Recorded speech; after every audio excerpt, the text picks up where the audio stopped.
is a pretty interesting harvester. You'll never see one like this. This is a Beloit 1966 Beloit tree harvester. I'm going to call it a tree shear.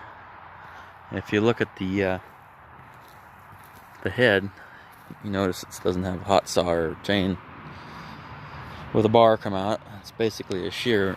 Hydraulic force would shear the tree. Then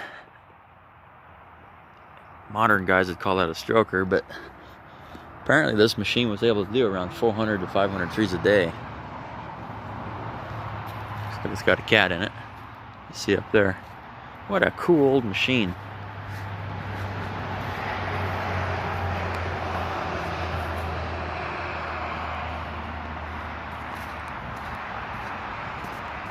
Pretty cool.